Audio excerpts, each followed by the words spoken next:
புனிதம் நிறைந்த பராஅத்தினுடைய இரவு நம்மை எதிர்நோக்கி இருக்கிறது. இந்த மாதம் ஷாபான் மாதம், புனிதமான மாதம்.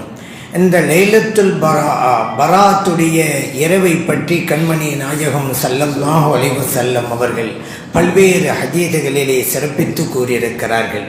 அவற்றில் ஒன்றுதான் இந்த இரவு. அதாவது ஷாபான் மாதத்திலே 15ஆம் நாள் இரவு அன்று இறைவன் முதல் வானத்திற்கு இறங்கி வருகிறான். முதல் வானத்திற்கு இறங்கி வருகிறான் என்றால் இறைவன் ஒரு இடத்திலே இருந்து கொண்டு பிறகு இங்கே வருகிறான் என்பதல்ல. இறைவனுடைய அருள் உங்களை நெருங்கி வருகிறது என்பதைத்தான் இலக்கிய அடிப்படையிலே நபிகள் நாயகம் ஸல்லல்லாஹு அலைஹி வஸல்லம் அவர்கள் சொன்னார்கள். லி குரூபி ஷம்சி, அன்றைய இரவிலே சூரியன் மறைந்த உடனேயே இறைவன் இறங்கி வந்து கேட்கிறான், அலா மிம் முஸ்தக்பிரின் லி, என்னிடம் பாவமன்னிப்பு தேடுபவர்கள் இருக்கிறார்களா? ஃபஅக்பிரலஹு, அவர்களை மன்னிக்க நான் தயாராக இருக்கிறேன். அலா மிம் முஸ்தர்ஸிகின், என்னிடம் ரிஸ்க் கேட்பவர்கள் இருக்கிறார்களா? செல்வம் கேட்பவர்கள் இருக்கிறார்களா? அவர்களுக்கு ரிஸ்கையும் செல்வத்தையும் வாரி வழங்க நான் தயாராக இருக்கிறேன். அலா முபுத்தலா, சோதனைக்கு உள்ளாக்கப்பட்டவர்கள் இருக்கிறார்களா? ஃபஉஆஃபியஹு, அப்படி இருந்தால் அவர்களுக்கு நான் நல் சுகத்தை கொடுப்பதற்கு தயாராக இருக்கிறேன் என்று இறைவன் கேட்டுக்கொண்டே இருப்பான். அலா கதா, இந்த மூன்று மட்டுமல்ல, அலா கதா, இப்படி கேட்பவர்கள் இருக்கிறார்களா? அப்படி கேட்பவர்கள் இருக்கிறார்களா? அவர்கள் கேட்கக்கூடியதை நான் கொடுப்பதற்கு தயாராக இருக்கிறேன் என்று சொல்லிக்கொண்டே இருப்பான் ஃபஜ்ருடைய நேரம் வருகின்ற வரைக்கும். இப்னு மாஜாவுடைய பதிவு செய்யப்பட்ட ஹதீஸ். அவ்வளவு பெரிய சிறப்பு இந்த இரவிலே இருக்கிறது. இந்த இரவுக்கு லைலத்துல் பராஅத் என்று சொல்றோம். பராஅத்துடைய இரவு. லைலத் என்றால் இரவு, பராஅத் என்றால் விடுதலை. ஏன் இந்த இரவுக்கு விடுதலை பெறும் இரவு என்று பெயர் வர காரணம் என்று நாம் கேட்கலாம். காரணம் இருக்கிறது. நபி ஸல்லல்லாஹு அலைஹி வஸல்லம் சொன்னாங்க, இன்றைய இரவிலே இறைவன் பல மனிதர்களுக்கு பாவ மன்னிப்பு வழங்குகிறான்.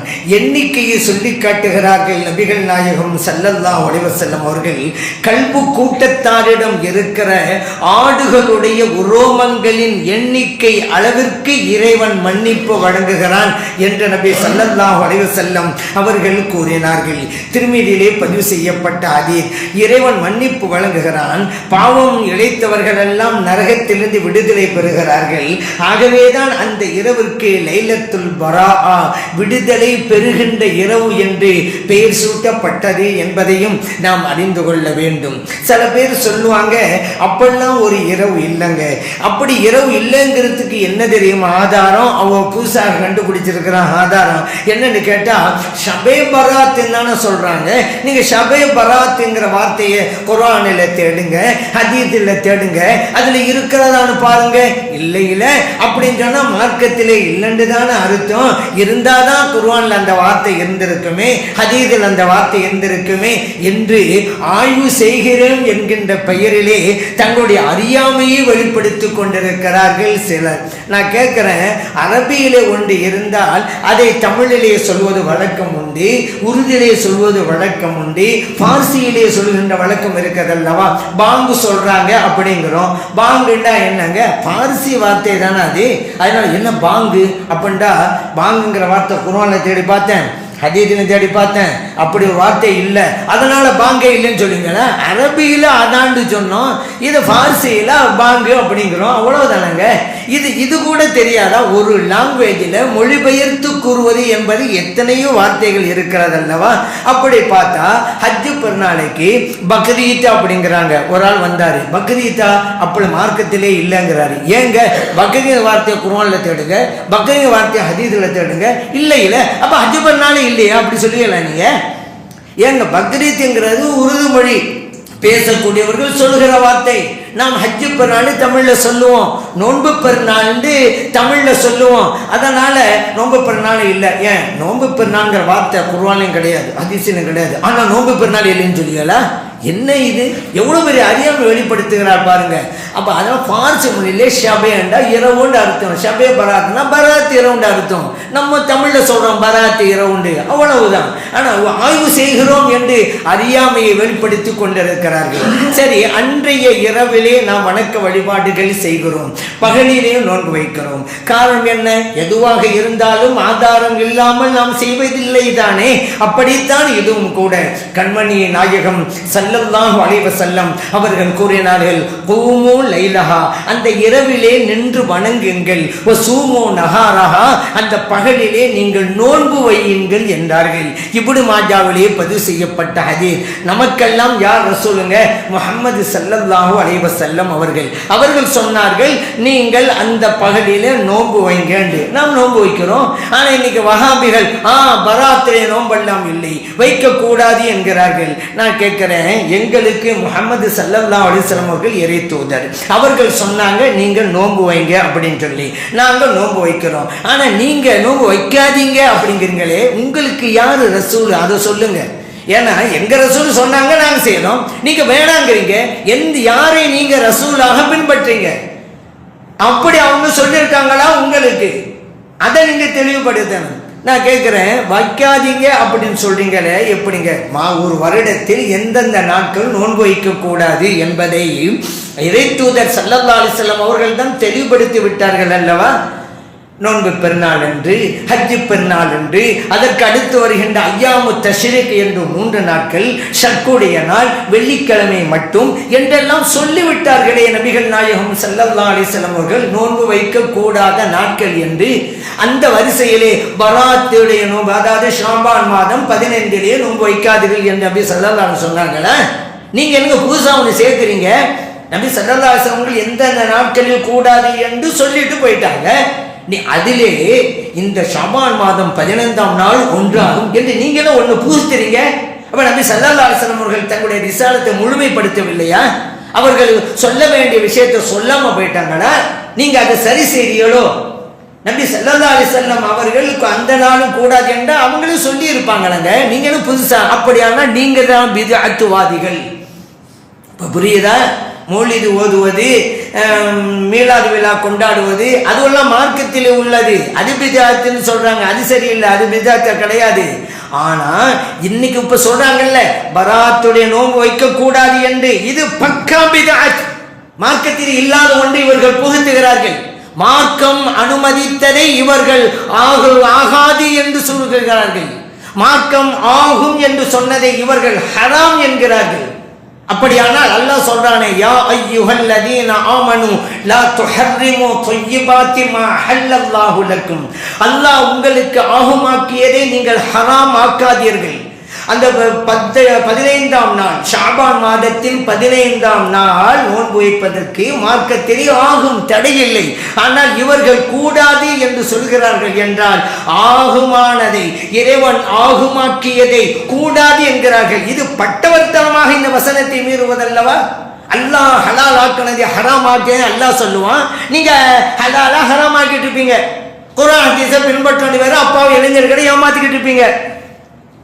இதுல வேற நோன்பு வைக்க கூடாது என்பதற்காக எவ்வளவு பெரிய பிராய்த்தனமெல்லாம் செய்யறாங்க தெரியுமா? ஒரு ஹதீஸ் சம்பந்தம் இல்லாம கொண்டு வந்தாங்களே, ஏன் நோன்பு வைக்கிறத தடுக்கணுமா? அதுக்காக வேண்டி இங்க சுன்ன ஜமாத்தில் இருப்பவர்கள் எல்லாம் ஏமாளிகளா?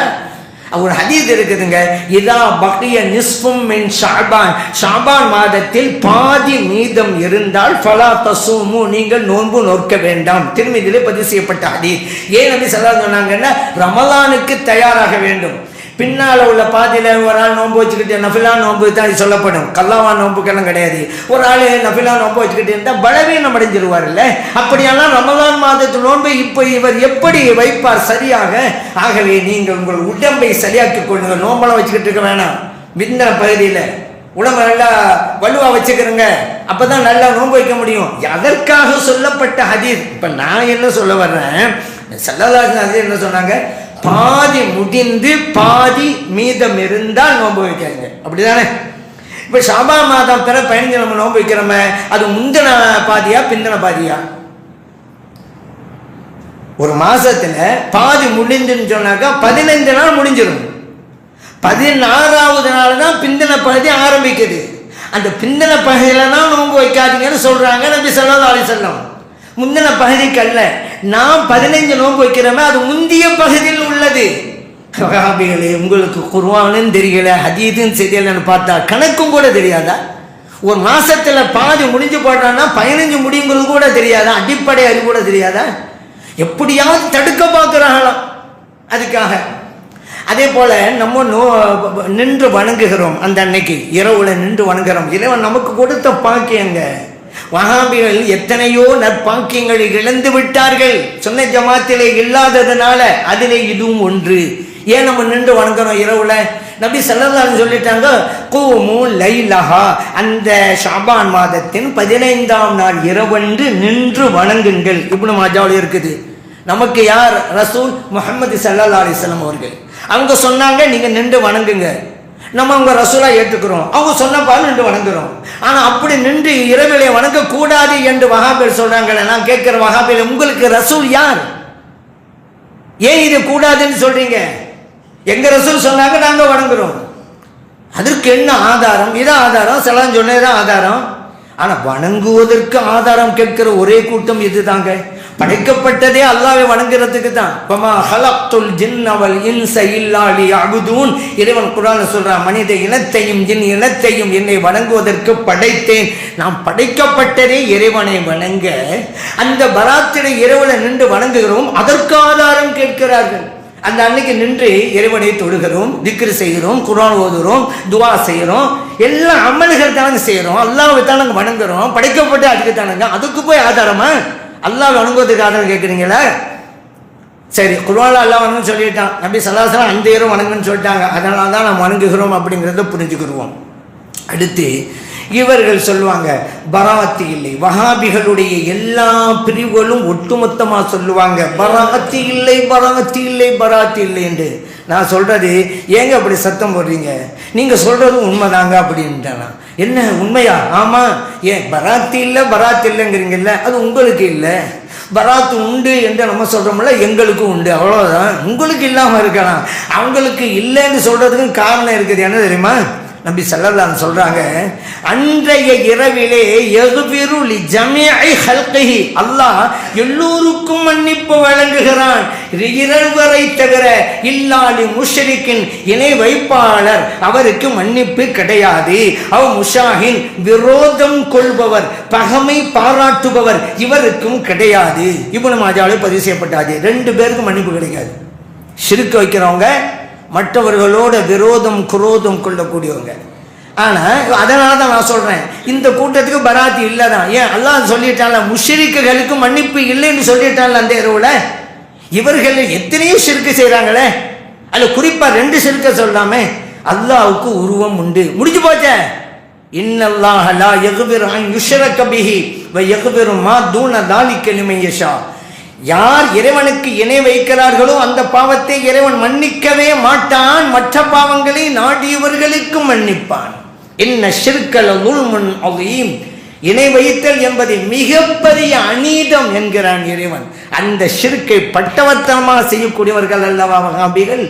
இறைவன் உருவம்னு சொல்லாம, இறைவனுக்கு கை இருக்கு, கால் இருக்கு, கண் இருக்கு, முகம் இருக்கு என்று சொல்லி ஷிர்க். இந்த கொள்கை யாருடைய கொள்கை? அன்றைக்கு மக்கத்து காவலுடைய கொள்கை அல்லவா, அபூஜஹல் கொள்கை அல்லவா. அவங்க தானங்க உருவத்தை வணங்கி கொண்டிருந்தார்கள். அதே போல இவர்கள் இறைவனுக்கு உருவம் உண்டு என்று சொன்னா உருவ வணக்கம் தானே இவர்களிடம் இருக்கிறது. இவங்க உருவங்கிறாங்க, அல்லாஹ் வருங்கிறான்னு சொல்றாங்க. அப்படின்னா உருவத்தை தானே வணங்கிட்டு இருக்கிறாங்க. அப்ப என்ன வித்தியாசம் இந்த மக்கத்து காவிர்களுக்கும் இந்த கூட்டத்துக்கும்? ஷிர்க் அல்லவா. ஆகவேதான் இவங்க பராத்தி எங்களுக்கு இல்லைங்க. ஆமா, ஷிர்க் வைக்கக்கூடியவர்களுக்கு பராத்தி இல்லை, நான் மன்னிப்பு இல்லை என்று நபி ஸல்லல்லாஹு அலைஹி வஸல்லம் அவர்கள் சொல்லிட்டாங்கல்ல. சரி, இன்னொன்னு, எங்கள் ரப்பா நாங்க வணங்குறோம். அந்த அன்னைக்கு நம்ம தொழுகிறோம்ல, யாரை தொழுகிறோம்? நம்முடைய அல்லாஹ் நம்ம தொழுகிறோம். எங்கள் ரப்பை நாங்கள் வணங்குகிறோம். இது கூடாது என்று தடுப்பதற்கு நீங்கள் யார்? வணங்குவதை நாங்கள். எங்கள் ரப்பை கூடாது என்று சொல்றீங்க, தடுக்கிற உரிமை உங்களுக்கு எப்படி வந்துச்சு? இன்னொரு விஷயமும் இருக்குங்க. அதனால நீங்க வஹாபிகளை கவலைப்படாதீங்க.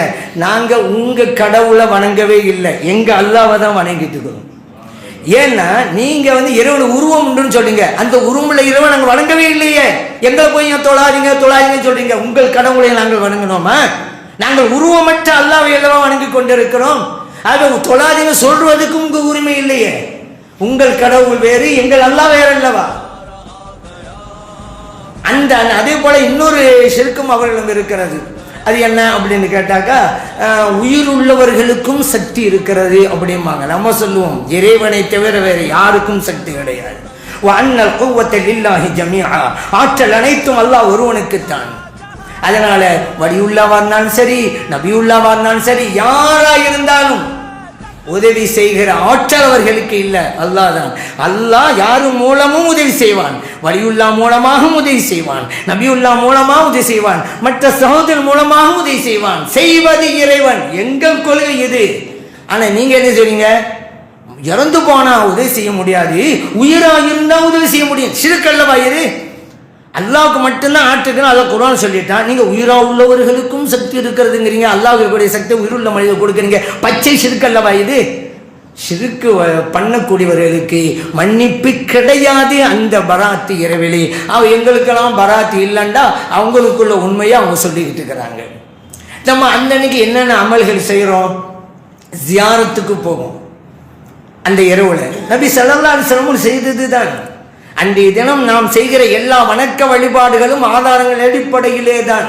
ஆயிஷா சித்திகா ரலியல்லாஹு அன்ஹா சொன்னாங்க, ஷாபான் மாதத்துடைய 15ஆம் நாள் இரவன்று நபி ஸல்லல்லாஹு அலைஹி வஸல்லம் என் கூட படுத்திருந்தாங்க. திடீரென்று விழித்து பார்த்தேன், அவர்களை காணவில்லை. அவர்களை தேடி புறப்பட்டு போனேன். பக்கையா கபுரஸ்தான், அங்கே நின்று கொண்டு இறைவனிடம் பிரார்த்தனை செய்து கொண்டிருந்தார்கள். அந்த பக்கையிலே நல்லடக்கம் செய்யப்பட்டவர்களுக்காக துஆ செய்து கொண்டிருந்தார்கள். என்ன பார்த்ததும் கேட்டாங்க, ஆயிஷா, அல்லாஹ்வும் அல்லாஹ்வுடைய ரசூலும் உனக்கு அநீதம் இழைத்து விடார்கள், நீ என்று அஞ்சினாயா என்று கேட்டாங்க. இல்லையா ரசூலல்லாஹ், உங்களுடைய துணைவியர்கள்ல யாராவது ஒரு வீட்டுக்கு போயிருப்பீங்க அப்படின்னு நினைச்சுதான் நான் தேடி வந்தேன் அப்படின்னாங்க. இப்போ நபி ஸல்லல்லாஹு அலைஹி சொன்னாங்க, ஆயிஷா, இன்றைய தினம் இறைவன் மன்னிப்பு வழங்குகிறான். கல்பு கூட்டத்தாரிடம் இருக்கிற ஆடுகளுடைய ரோமங்களின் எண்ணிக்கை அளவிற்கு மன்னிப்பு வழங்குகிறான். இப்னு மாஜாவிலே பதிவு செய்யப்பட்ட ஹதீஸ்.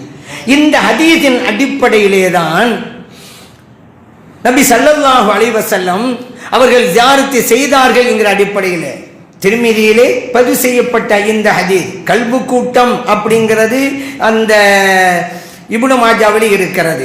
ஆனால் பக்கீக்கு போனார்கள் ஸல்லல்லாஹு அலைஹி வஸல்லம் அவர்கள் அப்படிங்கிற அந்த ஹதீஸ் திர்மிதியிலே பதிவு செய்யப்பட்டிருக்கிறது.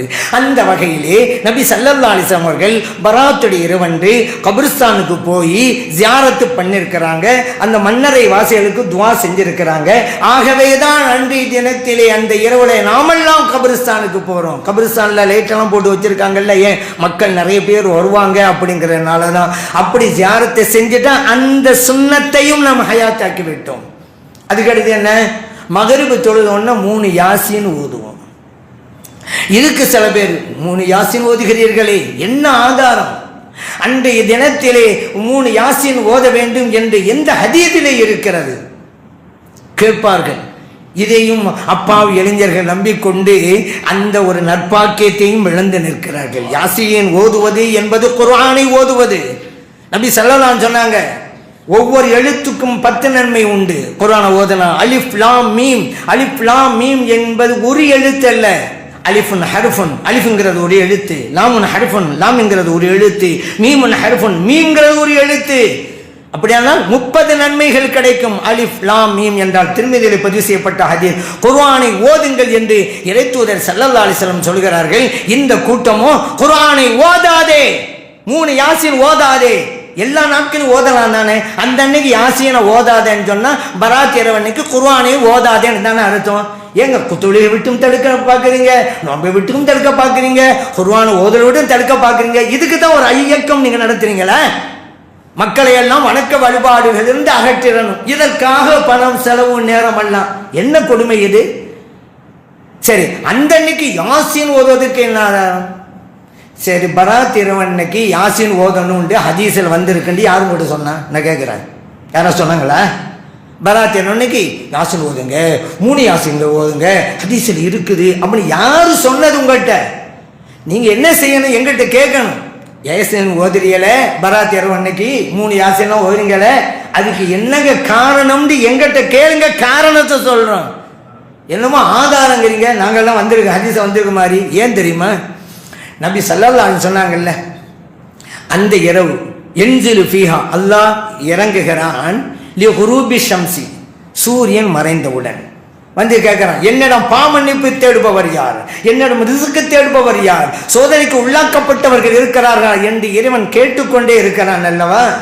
அதுக்காக தான் மக்ரிபு தொழுதோடனே நாம் எல்லாம் பள்ளியாசல உட்காந்துட்டோம். பள்ளியாசம் வந்தவங்க, பள்ளியாசம் வராதவங்க வீடுகளில், அவங்க கடையில் இருந்தால் கடையில். இறைவன் சூரியன் மறைந்து அதான் மக்ரிபு நேரம். அப்பதான் கேட்க ஆரம்பிக்கிறான், என்னிடம் பாவமன்னிப்பு தேடுபவர்கள் இருக்கிறார்களா? நாமெல்லாம் உட்கார்ந்து, இதோ இறைவனே நாங்கள் இருக்கிறோம், உன்னிடம் பாவமன்னிப்பு தேடுகிறோம். இறைவனுடைய அழைப்புக்கு கொடுக்கிற மரியாதை சுன்னத் ஜமாஅத் இருக்குது. அல்லாஹ் கேட்கிறான், எந்த பாவமன்னிப்பு தேடுங்க இருக்கிறாங்களான்னு. இந்த கூட்டம் போகுது, ஆதாரம் இல்லை ஆதாரம் இல்லைன்னு. பார்த்தீங்களா? இறைவனுடைய அழைப்பை அலட்சியம் செய்வது தானே இவருடைய நோக்கம். சரிங்க, அல்லாஹ் கேட்க இப்னு மாஜால இருக்குன்னு சொல்லிட்டேன், ஹதீஸில் எல்லாம் இருக்குது. அப்போ பாவமன்னிப்பு தேடணும். சரி, இப்போ நம்முடைய முன்னோர்களும் சாதாரணமானவர்களாம் குர்ஆனையும் ஹதீஸையும் ஆழமாக ஆய்ந்து அதை அமல் செய்ய வேண்டும் என்பதிலே எவ்வளவு முனைப்பு காட்டினார்கள் தெரியுமா? இங்கேயும் அப்படித்தான். அல்லாஹ்ட பாவமன்னிப்பு தேடுறோம். அல்லாஹ் எப்போ மன்னிப்பான், எதை செஞ்சா மன்னிப்பான் பார்த்தா நபி ஸல்லல்லாஹு அலைஹி வஸல்லம் அவருடைய ஹதீஸ் முன் வந்து நிற்கிறது. ஸல்லல்லாஹு சொல்றாங்க, மன் கரஅ யாசீன் இப்திகா வஜ்ஹில்லாஹ், ஒருவர் இறைவனுடைய திருமுகத்தை நாடி யாசின் சூராவை ஓதினால் உஃபிர லஹு ஃபி தில்கல் லைலா, அவருக்கு மன்னிப்பு வழங்கப்படும் அந்த இரவிலேயே. தாரமியிலே இப்னு ஹிப்பானிலே பதிவு செய்யப்பட்ட ஹதீஸ். இப்போ புரியுதா? யாசின் ஓதுனா பாவமன்னிப்பு. இப்போ அல்லாஹ்ட்ட என்ன செய்கிறோம்? பாவமன்னிப்பு தேடுறோம். எதை செஞ்சா பாவமன்னிப்பு கிடைக்குன்னு ஸல்லல்லாஹு சொன்னாங்களோ அதை செஞ்சுட்டு கேட்குறாங்க, அமல் செய்கிறாங்க. நம்ம ஹதீஸை அமல் செய்வது நாம் தான். பராத் யாசு ஓதுங்க அப்படின்னு வந்திருக்கேன், யாரும் சொல்லலை. பராத் பாவமன்னிப்பு தேடும் ஹதீஸ் வந்திருக்கு. எதை செய்தால் பாவமன்னிப்பு கிடைக்கும் என்று இறைத்துவர் ஸல்லல்லாஹு சொன்னாங்களோ அதை செய்துவிட்டு இறைவனிடம் கேட்குறோம். அவ்வளோதானே? சரி, உங்கள் மதுஹபில் இருக்கிறதா? மதுஹபில் இருக்கிறது. இமாம்கள் சொல்லி இருக்கிறாங்களா? இமாம்கள் சொல்லி இருக்கிறார்கள். அந்த அன்னைக்கு ஒரு 100 ரக்காத்து, அந்த பராத்துடைய இரவு அன்னைக்கு ஒவ்வொரு ரக்காத்திலும் 10 தடவைகள் குல் ஹுவல்லாஹ் சூரா. அப்படியானா 100 ரக்காத்துக்கு 1000 தடவைகள் குல் ஹுவல்லாஹ் சூரா ஓதிடுவோம். இந்த தொழுகையை பற்றி பஹ்ருர் ராயிக் என்ற ஹனஃபி மذஹபுடைய ஃபிக்ஹ் கிதாப் அதில் இருக்கிறது. இது சம்பந்தமான ஹதீஸ் மௌது அப்படிங்கிறாங்களே, இப்படி சொல்லக்கூடியவர்களையும் அவர்கள் எச்சரிக்கை விடுக்கிறார்கள். இப்னு ஜவுசி போன்றவர்கள் தான் இப்படி சொல்றாங்க, ஹத்ருன் அலீம், இது மிகப்பெரிய ஆபத்து இந்த மாதிரி கருத்து சொல்றது அப்படிங்கிறத அந்த கிதாபிலேயே எச்சரிக்கை செய்கிறாங்க. அது மட்டும் இல்லை, யானத்து தாலிபின்ல இந்த தொழுகையை பற்றி இன்னும் விவரங்கள் இருக்கிறது. அந்த சலஃப் முன்னோர்கள் எல்லாம் இந்த தொழுகையை தொழுவார்கள். சலாத்துல் ஹைர், இந்த தொழுகைக்கு பெயரே சூட்டி வைத்தார்கள், ஹைர் தொழுகை. ஹைரண்டா நல்லது, நன்மை என்று அர்த்தம். அந்த தொழுகை அது மட்டுமல்ல, இதை தொழுவதற்காக ஒன்று கூடுவார்கள், ஜமாத்தாகவும் நிறைவேற்றுவார்கள். எல்லாம் அந்த கிதாபில் இருக்கிறது. ஹசனுல் பஸ்ரி ரஹ்மத்துல்லாஹி அலைஹி சொல்றாங்க, 30 சஹாபிகள் என்கிட்ட சொல்லியிருக்கிறாங்க, நபி ஸல்லல்லாஹு அலைஹி வஸல்லம் அவர்களிடம் கேட்டதாக. ஏன்னா ஹசன் பஸ்ரி ரஹ்மத்துல்லாஹி தாபிஐ, சஹாபியை பார்த்தவங்க. அவங்க சொல்றாங்க 30 சஹாபா பெருமக்கள். என்ன தெரியுமா? ஸல்லல்லாஹு அலைஹி சொன்னது, இந்த தொழுகையை யார் அந்த இரவு தொழுகிறாரோ இறைவன் 70 அருட்பார்வையை கொண்டு முன்னோக்குகிறான். ஒவ்வொரு பார்வைக்கும் 70 தேவைகளையும் நிறைவேற்றி கொடுக்கிறான். இது எல்லாம் கிதாப். மதுஹபையாவது பின்பற்றுங்களே என்று சத்தம் போடுவாங்க. மதுஹபை தாங்க பின்பற்றோம், மதுஹப் கிதாபுல தான் இருக்கு. ஆனால் மதுஹப் கிதாபுல இருந்தாலும் ஸல்லல்லாஹு அலைஹி வஸல்லம் சொன்னது, சஹாபா பெருமக்கள் சொன்னது, ஹசன் பஸ்ரி ரஹ்மத்துல்லாஹி சொன்னது தான் அங்கே இருக்குது. இமாம்கள் தாங்களாகவே உருவாக்கி சொல்லலை, அதை நினைவில் வைங்க. அதனால் அன்றைய தினத்தில் இப்போ நீங்கள் கேட்கலாம், இந்த இரவை பற்றி சஹாபிகள் யாராவது சொல்லியிருக்கிறாங்களா? சொல்லியிருக்கிறாங்களே. இப்னு உமர் ரலியல்லாஹு அன்ஹு சொல்றாங்க, சஹாபி, மிகப்பெரிய சஹாபி, பிரபலியமான சஹாபி, அவங்க சொல்றாங்க 5 இரவுகள், 5 லயாலின் லா யுரத்து ஃபீஹின்ன அத்துஆ, அந்த 5 இரவுகளில் நாம் எந்த துஆ செஞ்சாலும் இறைவனும் கபூல் செய்யப்படும், ரத்து செய்யப்படாது, மறுக்கப்படாது சொல்லிட்டு ஜும்ஆவுடைய இரவு, நோன்பு பெருநாள் இரவு, ஹஜ் பெருநாள் இரவு, ரஜபு மாதத்தின் 1வது இரவு, அதே போல ஷாபான் மாதத்தின் 15ஆம் நாள் இரவு. இப்னு உமர் ரலியல்லாஹு அன்ஹு பைஹக்கி இமாம் அவர்கள் ஷுஅபுல் ஈமான் கிதாபில் பதிவு பண்ணியிருக்கிறாங்க. சரி, இமாம்கள் யாரும் சொல்லியிருக்கிறாங்களா? சொல்லியிருக்கிறாங்க. யாருங்க? இமாம் ஷாஃபிஈ ரஹ்மத்துல்லாஹி அலைஹி இதே 5 இரவுகளை பற்றி சொன்னாங்க. பைஹக்கியிலே பதிவு செய்யப்பட்டிருக்கிறது. பைஹக்கிங்கிறதெல்லாம் ஹதீஸ் கிதாபுல் தான், அதில் இந்த கருத்துக்கள் எல்லாம் பதிவு செய்யப்பட்டிருக்கு. அதனால இந்த புனிதமான இரவை நமக்கு தந்திருக்கிறான். இந்த வருடத்தின் இந்த இரவை கழிந்து விட்டால் இதே இரவு அடுத்த வருடம் நமக்கு கிடைக்கும் என்பதற்கு எந்த உத்தரவாதமும் இல்லை. ஆகவே கிடைக்கக்கூடிய இந்த இரவை பயன்படுத்தி இறைவனுடைய அருளையும் பராத்து, இறைவனுடைய பரக்கத்தையும் பெறுகின்ற நன்மக்களாக எல்லாம் வல்ல இறைவன் நம்மை ஆக்கியருள்வானாக. ஆமீன். அல்ஹம்துலில்லாஹி ரப்பில் ஆலமீன்.